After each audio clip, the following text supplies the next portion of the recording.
He told me he was dying, so I wouldn't ask where he spent Tuesday nights. That's how this started, with one perfect lie. Evan sat me down on our couch, same spot we'd celebrated his promotion, same place he asked me to move in, and whispered, "It's stage 2. They're hopeful, but..." His voice cracked, just the right amount. And I believed him. God help me, I believed him. I dropped everything: work, friends, yoga, even my own health appointments. I became his chauffeur, his appointment scheduler, his chef, his therapist. I waited outside clinics, refilled prescriptions, took notes during doctor calls. Except I never actually met a doctor. There were always excuses. They're running behind. Telehealth only. They don't like visitors. I didn't question it, because who would lie about something like cancer? We even made a little bucket list, light things, local travel, trying new foods, karaoke night. But when I suggested the big things, quitting his job, cashing out PTO, moving somewhere sunny, he'd freeze. "It's not time yet. Let's not rush." Fast forward 3 months. We're in CVS, and I'm picking up one of his meds. The clerk rings it up, but insurance flags it as not covered. That's weird. This one's always covered.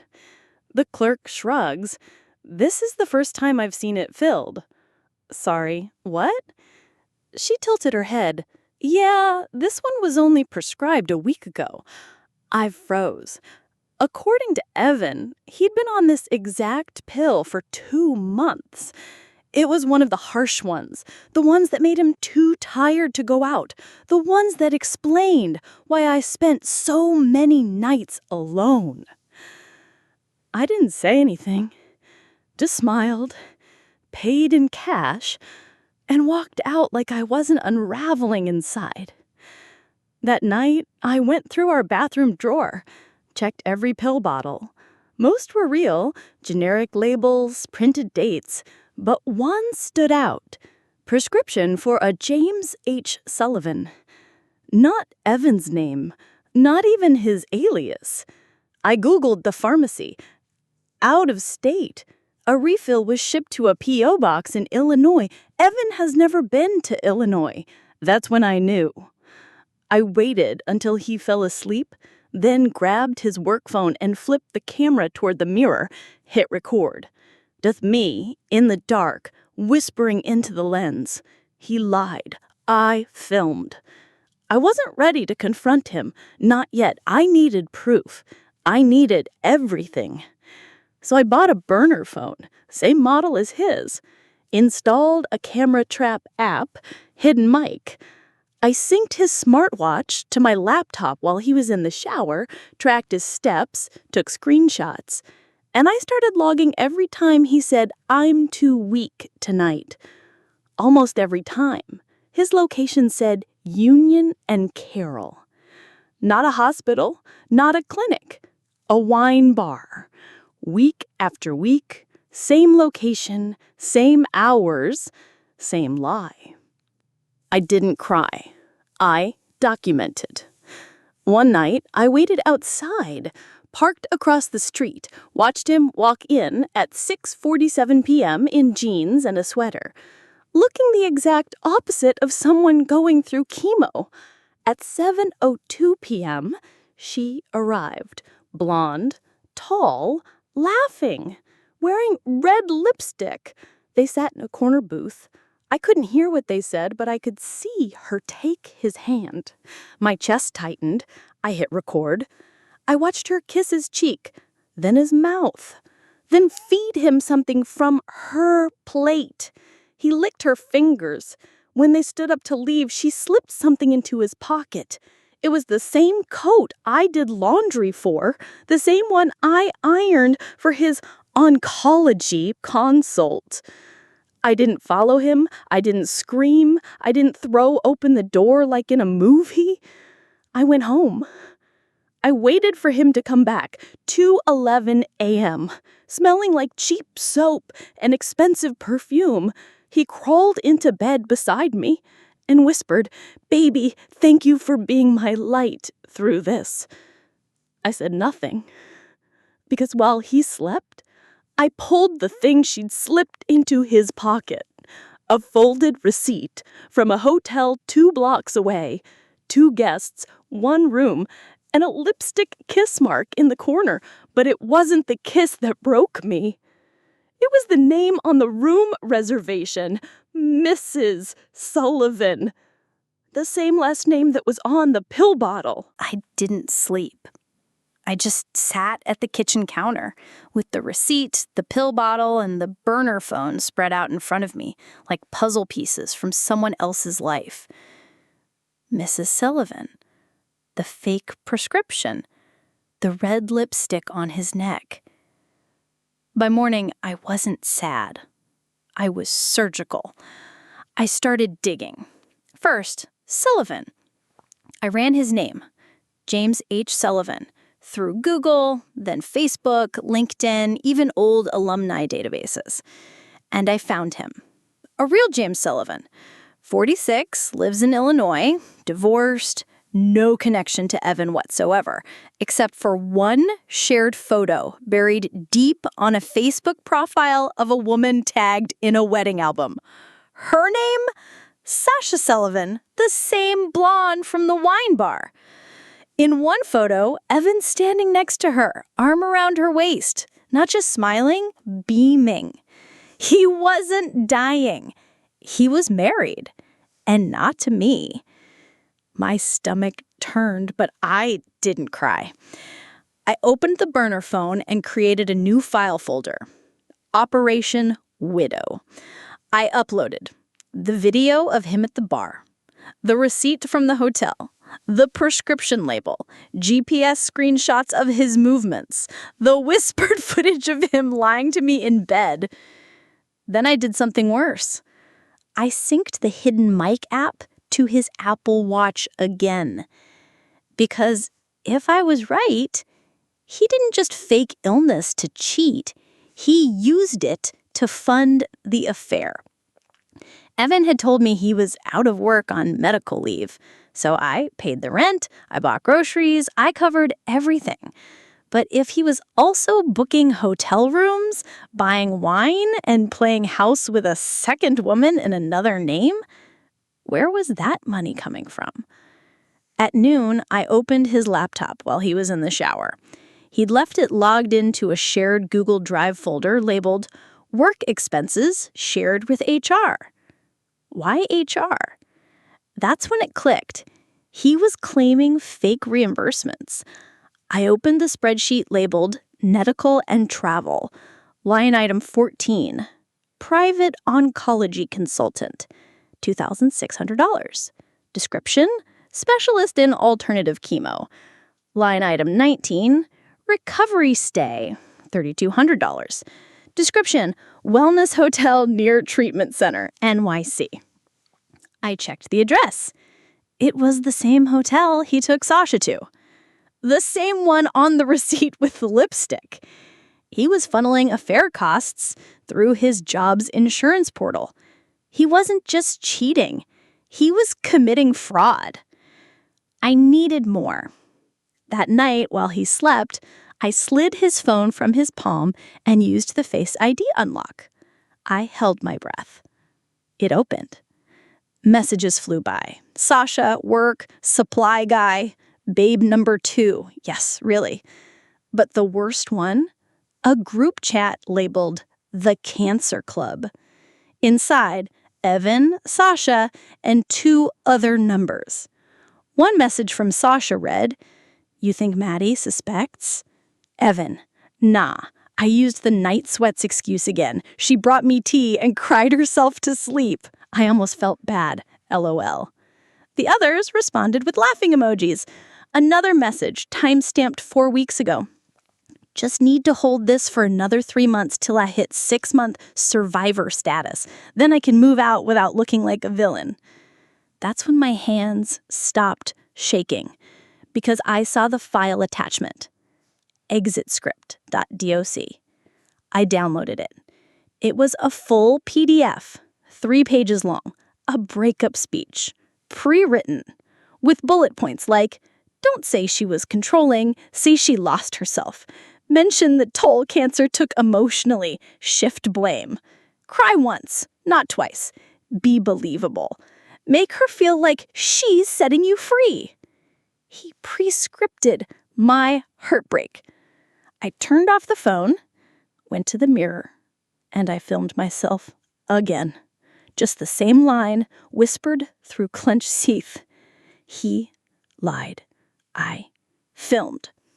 By the end of the week, I had everything backed up. Screenshots, voicemails, photos.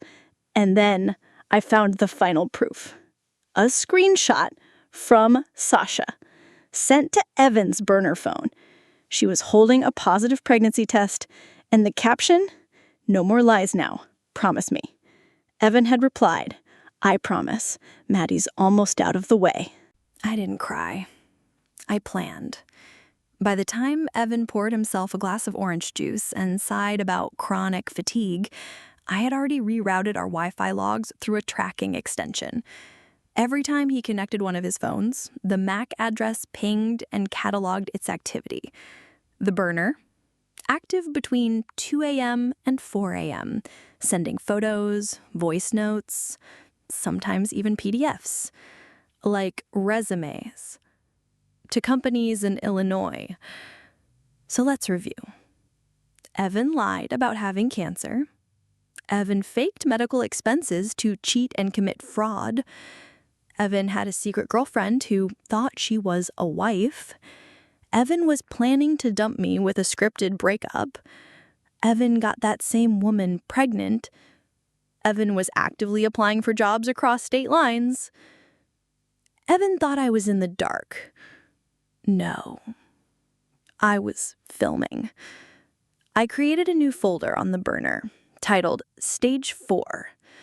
Inside, exitscript.docs, screenshot of the pregnancy test, footage of the wine bar kiss, receipt with lipstick, pharmacy photo, HR expense report exports, Cancer Club chat thread, me crying, whispering, saying, "He lied, I filmed." I backed it up to 4 locations. Cloud A, my old school email. Cloud B, a fresh Google Drive under a fake name. USB-C tucked in the lining of my luggage, and a timed email set to forward if I didn't log in for 72 hours. Insurance plan. Because this wasn't just breakup territory anymore.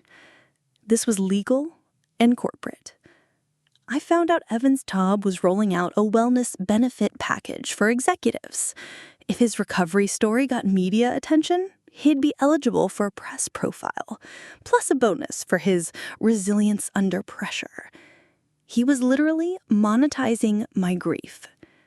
Meanwhile, I was hand-washing his sheets after his sweat-throughs and cooking bland-ass cancer meals. Not anymore. I booked a meeting with his HR director, pretending to be a colleague with wellness concerns. The woman, Meredith, met me in a cafe. She thought I was going to talk about burnout. Instead, I handed her a folder with labeled exhibits. Exhibit A, fake prescription. Exhibit B, burner phone screenshots.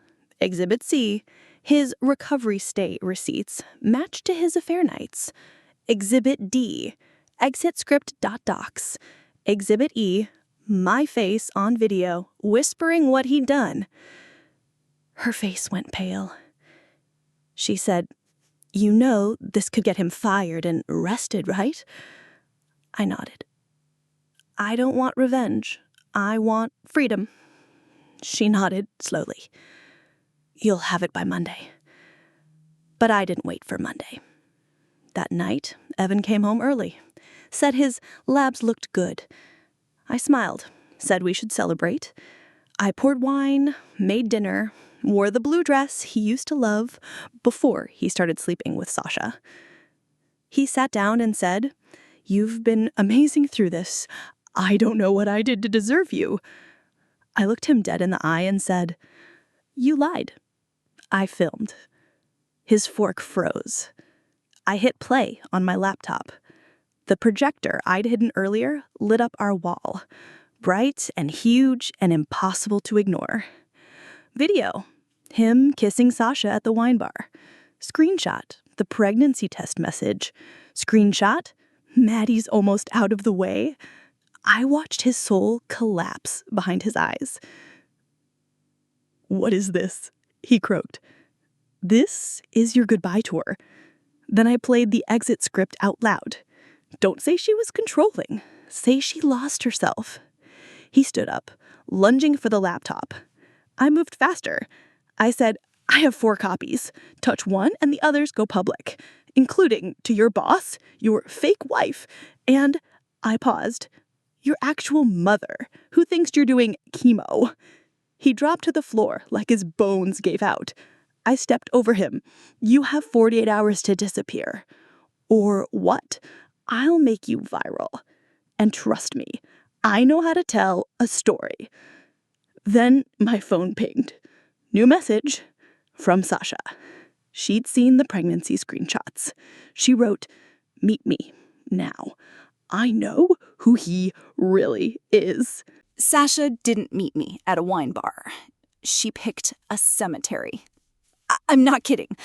A park bench near the back where old oaks shaded the stones and no one could overhear us. She sat with oversized sunglasses and a baby pink hoodie zipped all the way to her throat, like she was hiding.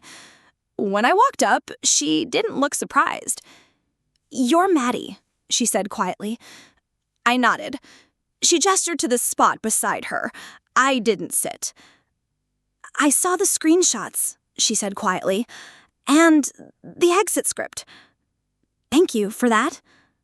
"You're welcome," I said, "and I'm sorry, I didn't know he was my husband," she interrupted, pulling off her sunglasses. Her eyes were raw, puffy. She hadn't been sleeping either. "We got married 2 years ago," she said, "in Vegas, on a bender. I thought it wasn't legal. We never filed paperwork back home." "But it was legal," I whispered. She nodded. "And here's the kicker," she said, pulling something from her purse.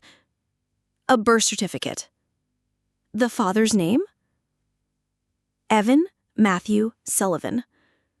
So it was true. He was the father. But not just of her unborn child, of a 3-year-old son. "He told me he was infertile," I said, stunned. Sasha laughed bitterly. "He told me he'd gotten a vasectomy." I finally sat down. We sat in silence for a moment, watching squirrels chase each other over faded headstones. She said, "I met him at my cousin's Christmas party. He was there, someone's +1. Said he was between jobs, in tech. Said he loved women who didn't want to settle." My stomach turned. "That was 6 months before I met him," I said. She nodded.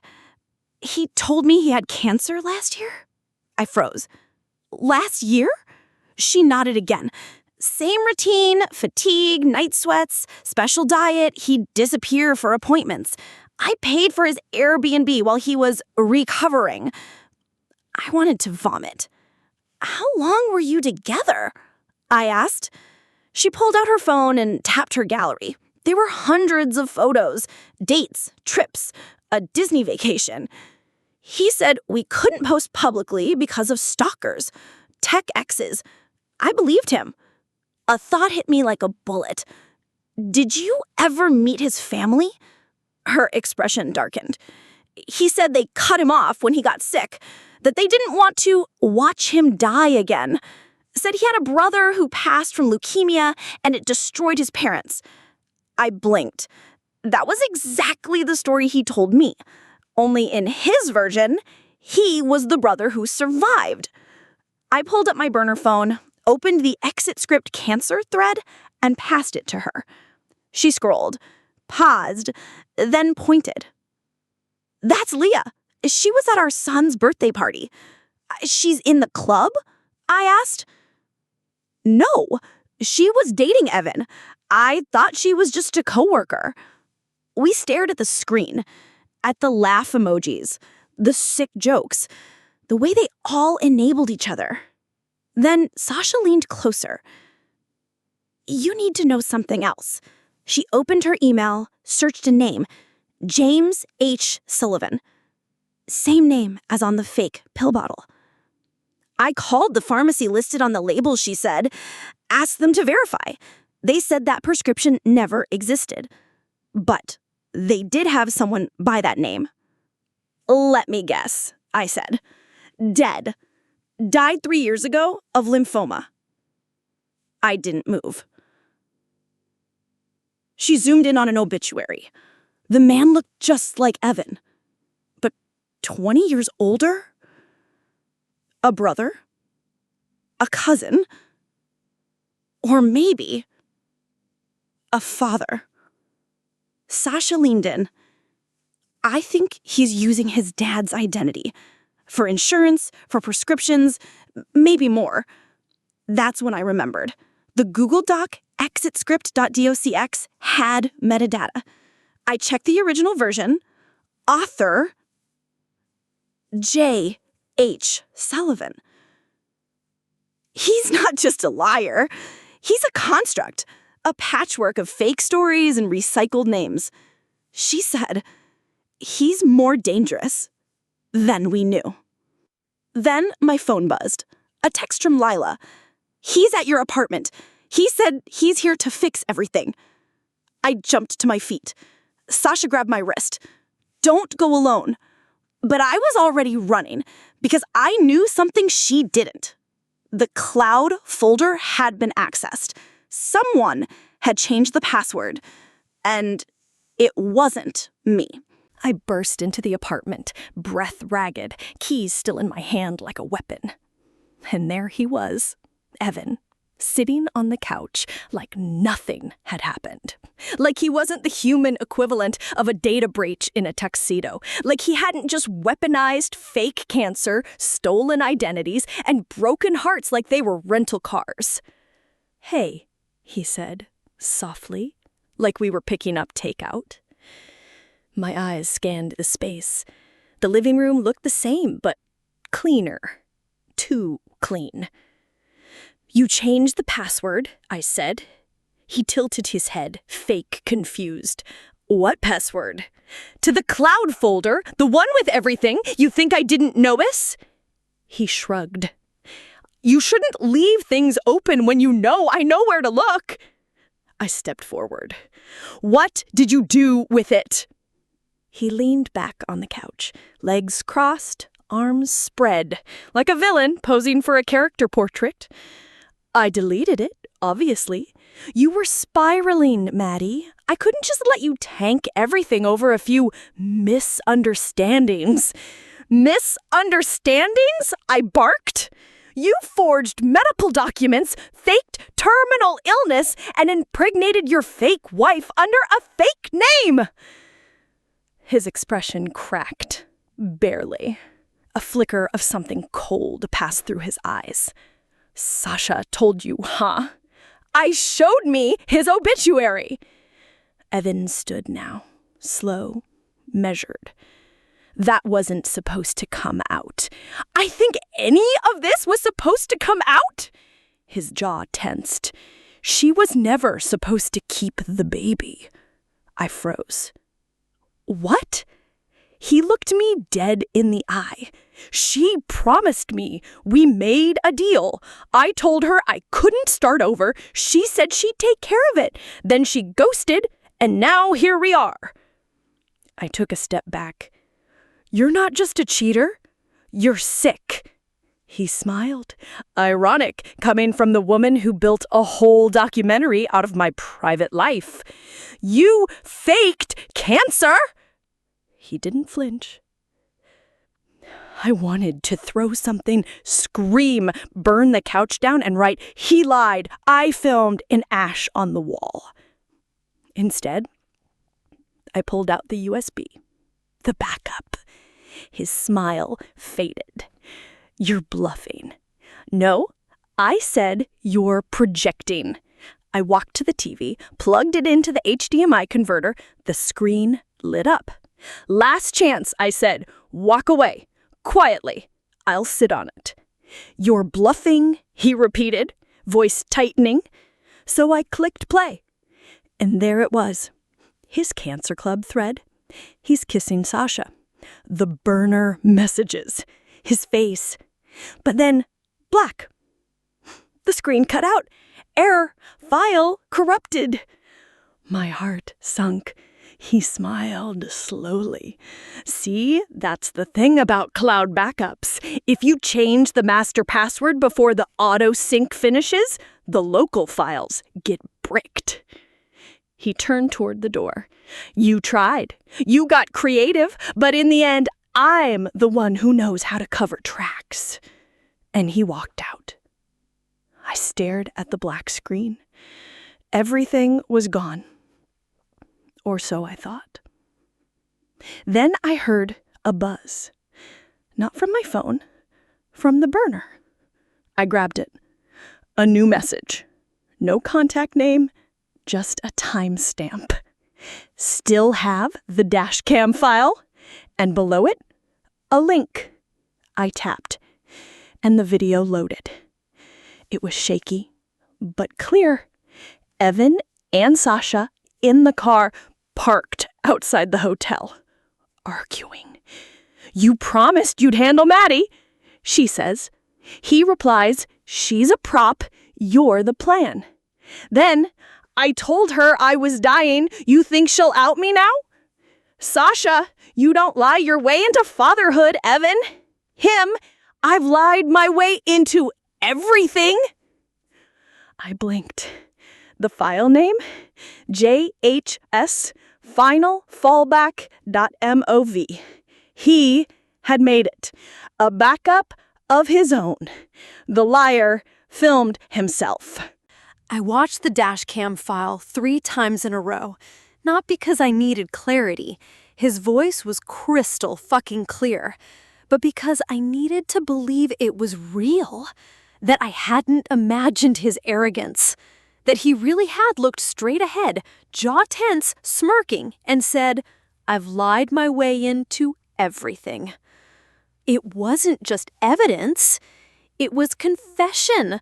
Time-stamped, geotagged, raw audio, face fully visible, no way to explain it away. He hadn't just underestimated me, he'd overestimated himself. So I did the only logical thing. I uploaded it. Not publicly. Not yet. I sent it to Sasha, to his HR director, to my lawyer, and to the Cancer Club chat. Yup, I used his own burner which he'd stupidly left behind when he thought he'd erased me. I messaged the group. Hey boys, just wanted to share Evan's Oscar reel. I attached the file. 2 people left the chat immediately. The third replied with 1 word. Fuck. Within minutes, Sasha called me. He's gone. What? He cleaned on her storage unit, took cash, passport's missing. I think he's skipping town. Good. Let him run, because the story was already moving without him. Sasha, bless her journalist heart, posted the video to her private Instagram with a tight, devastating caption. For anyone who asked why I left, this is why. He faked cancer, he faked a second life, he faked a name. But he couldn't fake this. The video spread. Someone ripped it to TikTok. Someone else posted it to Reddit under R2X chromosomes with the title, My ex faked terminal illness for sympathy sex and job perks. Here is his voice admitting it. Within 24 hours, it was at 600K views. By 48 hours, 1.2 million. Comments flooded in.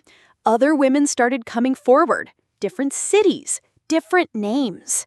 He hadn't just been Evan. He'd been Matt Harper in Austin, Drew Silva in Portland, Jay Carson in Toronto. Each with their own recovery story, each with receipts. each with a woman who thought she was the only one. Sasha and I kept collecting them. We made a shared Google sheet. We even gave it a name. Patient Zero. By the end of the week, Evan's employer had scrubbed him from their website. Their HR rep, Meredith, emailed me with a quiet thank you and a sentence I'll never forget. "You just saved us from funding a sociopath's wellness podcast." But it wasn't over, because on day 5, I got a package. No return address. Inside, one thing. His ring. The cheap band I bought him when we thought we couldn't afford real gold. The one he used to say reminded him of something grounding. Taped to it was a note. Just 4 words. "You filmed. I learned." Creepy, but also telling. It meant he knew that he couldn't outrun the internet or the women or the data trail he'd left behind. That night, I went live, just for 5 minutes, just to say one thing. Wearing no makeup, wrapped in a hoodie, raw. I said, "Don't trust people who need to be pitied to be loved. Don't ignore your gut when the story doesn't add up. Don't give your whole soul to someone who can't even give you their real name." And then I held up the ring. I thought he was dying. Turns out, he was just killing things, slowly, quietly, and always with a smile. I didn't cry. I just said, calmly, "He lied. I filmed. And now, everyone's watching." By morning, it had over 100,000 likes. And a DM from a major podcast network. They wanted to option the story. Title? The exit script. There's a moment after the rage burns out, after the last screen fades to black, after the last person gasps, that you're just alone. No audience, no enemy, just silence and your reflection. I stood in front of my bathroom mirror at 2:12 a.m., wearing the same hoodie I'd filmed the final clip in, Evan's cheap ring still sitting on the edge of the sink like a cursed artifact. Part of me wanted to throw it down the garbage disposal. Part of me wanted to mail it to Sasha, or to the podcast network, or to wherever the hell he disappeared to. Instead, I left it there. A reminder. Because the real ring was me. The loop he tried to trap me in. The cycle of guilt, of pity, of he needs me, of he's just scared. But no more. The loop was broken. The fallout hadn't stopped. Within 2 weeks, 3 more women sent me burner phone screenshots. One even found a wedding invite in Evan's name. Same script, same illness, same, "I need you to be my light through this." The podcast got greenlit. They asked me to narrate. I agreed on one condition, that Sasha co-host. Because while I had filmed it, she'd survived it too. And hers came with a baby boy. We called it He Lied, I Filmed. Subtitle, The Exit Script Tapes. We didn't want to glorify him. We wanted to dissect him, analyze the anatomy of a social predator, how he used empathy like camouflage, how he constructed entire identities around illness and fear, how women like us don't just fall, we're targeted. Sasha's segment, episode 3, went viral. She talked about the ultrasound, how she debated ending the pregnancy, then decided, no, he doesn't get to take everything. I cried listening to it, not because of Evan, but because of her refusal to collapse. Episode 6 featured a woman from Montreal who found a flash drive in Evan's old desk drawer. On it, a PowerPoint. A PowerPoint. Slides titled, Sympathy Plays That Work, Getting In, Trust-Building Tactics, Chemo Vocabulary for Beginners, Exit Scripts, Language for a Clean Break. It was like watching someone document a con, not a relationship. The press caught on. BuzzFeed ran a headline, He lied, she filmed, and now 1 million women are listening. I wasn't famous. I didn't want to be. But I was seen. And that meant everything. One night, Sasha sent me a video. Her son, in pajamas, dancing to the podcast intro music. Captioned, "He'll grow up knowing what real truth sounds like." I cried again. But this time, the tears didn't hurt. They healed. Lila moved back in with me. We painted the kitchen, got a new couch, started our own Sunday ritual, movie, wine, and a promise to never lie to ourselves the way Evan lied to us. And one day, out of nowhere, I got an anonymous email. Subject, final apology, read or delete. Inside, a letter. No signature, but it was him. He talked about guilt, about watching his father die of lymphoma and learning early that sickness bought you grace, about trying on lies like suits, about Sasha's son. He ended it with one line. "If you ever find forgiveness, keep it. You earned it." I didn't reply. I didn't need to. Because the point of the story was never to redeem him. It was to warn the next woman before the script starts. So now, I sleep. Deep. No burner phones under my pillow, no pill bottles in someone else's name, no fake spreadsheets, no shadows. Just me, my voice, and a ring box that's still empty. But it will stay that way until someone walks in who never makes me film to remember the truth.